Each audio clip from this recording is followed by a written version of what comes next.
সফরে গেছিলাম কাশ্মীরে, এক মসজিদ দেখানোর জন্য যে বাড়িতে ছিলাম সে বলল চলো একটা ভালো মসজিদ দেখে আসি। তো মসজিদের নাম কি? তো বলছে হযরত বাল মসজিদ।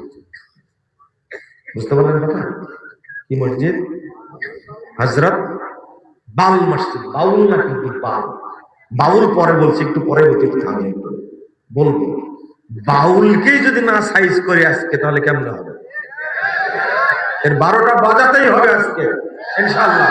একটু নিয়ে যখন গেল, আমি কোথাও সাইনবোর্ড পাচ্ছি না, পরে জিজ্ঞেস করলাম, আচ্ছা হযরত বাল মসজিদ বলছো কেন? তো বলছে যে নির্দিষ্ট দিনে এই মসজিদে আল্লাহর নবীর বাল প্রদর্শন করা হয়, মানে দাড়ি চুল। ও, এই চুল হয়ে গেছে বাল, আর এর আগে বসছে কি হযরত। আল্লাহ রাসূলের কসম তো, তাই কি, তাই তার আগে কি বসাইছে? বাল। বাল বসাছে। আমি, আপনার নেটে সার্চ দেন পাবেন হযরত বাল মসজিদ। আমি দেখছি, নেটে সার্চ দিয়ে দেখছি। তো বালের আগে বসাইছে কি হযরত। বালের আগে বসাইছে হযরত।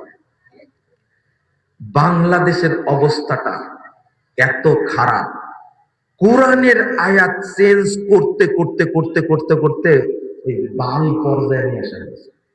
আমার এক স্যার ফোন দিয়েছে, বলছে যে মুজাফফর আসো, এখানে আল্লাহ রাসূলের দাড়ি চুল প্রদর্শনী হবে, তুমি দেখে নিও। আমি স্যারকে সাধারণত উল্টা করে বললাম যে স্যার, এখন আর চুল আর বালের মধ্যে থাকলে ভালো হলেন না, এখনো দরবার শরীফ খুলে বসেছে। দরবার শরীফ খুলে বসেছে, মাধ্যমটা কি? চুল আর বাল। কেন জানেন? তখন বলছে যে শেখ, এই এই বালি তো হলো আল্লাহর নূর। ইন্না লিল্লাহি ওয়া ইন্না ইলাইহি রাজিউন। আমি আশ্চর্য হয়ে গেছি, মানে এই চুলে আছে কার নূর? কার নূর? দলিল। দলিল কি? আল্লাহু নূরুস সামাওয়াতি ওয়াল আরদ, 35 নম্বর আয়াত সূরা নূর। দেখি কে অর্থ করতে পারেন। আল্লাহ আসমান জমিনের কি? যারা বলেন মালিক। মাশাআল্লাহ, সবাই তো জানেন আল্লাহু নূরুস সামাওয়াতি ওয়াল আরদ, আল্লাহ আসমান এবং জমিন সমূহের মালিক, তাই না? বলেন নাউজুবিল্লাহ। এই তো ধরাটা খাইলে। কে শিখাইছে এটা? আল্লাহ আসমান জমিনের মালিক, এটা কে শিখাইছে আপনাদেরকে? এর নামই হলো কোরআনের অপব্যাখ্যা। আমি দলিল দিয়ে বুঝে দেব কোন জায়গায় ভূত চেপে বসেছে। এই আয়াত হলো দলিল। সারা পৃথিবীতে যা কিছু আছে সবই আল্লাহ, সব আল্লাহ। আল্লাহর নূরে নবী পয়দা, আর নবীর নূরে সারা জাহান পয়দা। আল্লাহর নবীর দাড়ি চুল এইগুলো আল্লাহর অংশ। এই জন্যই তো বলছে মুস্তাফি আরশটা খোদা হো কর, উতার পাড়া মদিনা মে মুস্তাফা হো কর। মুনাজাত করছে হুজুর, কি যে বলল সেটাও জানে না। যিনি আসমানে ছিলেন খোদা হয়ে, তিনি মদিনায় এসেছেন মুস্তাফা হয়ে। এই আকীদা পোষণ করলে সে কি মুসলিম থাকবে? কিসে? সে কাফের। তাকে মুসলিম দাবি করার কোনো সুযোগ নেই। কিভাবে করলো তার দলিল আল্লাহু নূরুস সামাওয়াতি ওয়াল আরদ।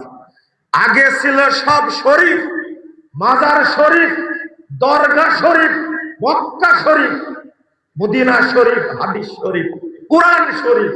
এই দেখেন আমার কাছেও আছে একটা শরীফ।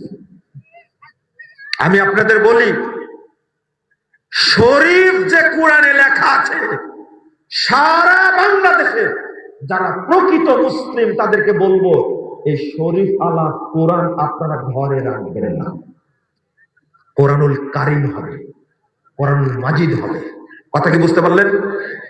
2, এরপরে নতুন ভার্সন আসলো, মুবারক, জুমা মুবারক বলেন না, জুতা মুবারক, দান্দান মুবারক বলেন না।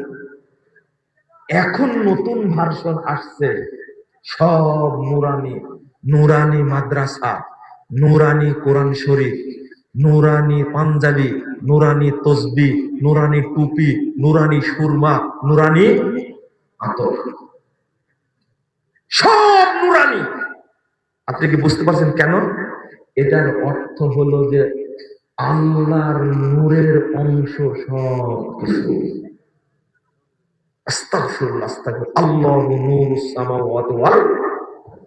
সবকিছু আল্লাহর অংশ, সবকিছু আল্লাহর অংশ আমাদের উপরে চাপিয়ে দিচ্ছে। তাহলে হিন্দুয়ানি আকীদা, নাউযুবিল্লাহ, আস্তাগফিরুল্লাহ।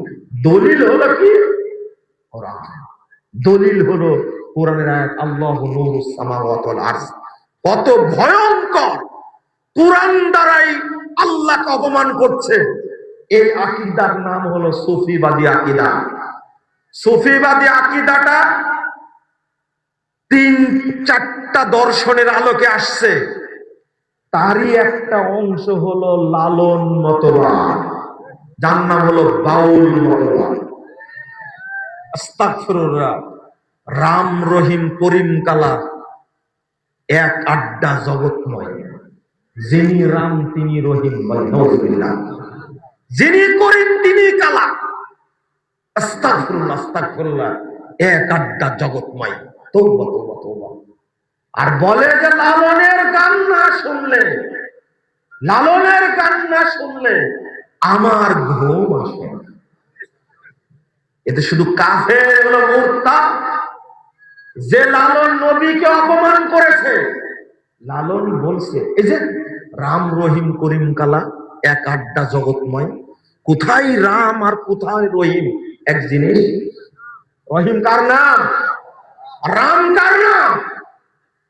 তুমি হতভাগা মুসলমান, তুমি মুসলিমদের ঘরে জন্মগ্রহণ করে মুসলিম দেশের মানুষ হয়ে মুসলিমদের খাবার খেয়ে তুমি আল্লাহকে অপমান করো, কখনো তুমি মুসলমান হতে পারো না, তুমি কাফের হয়ে গেছো।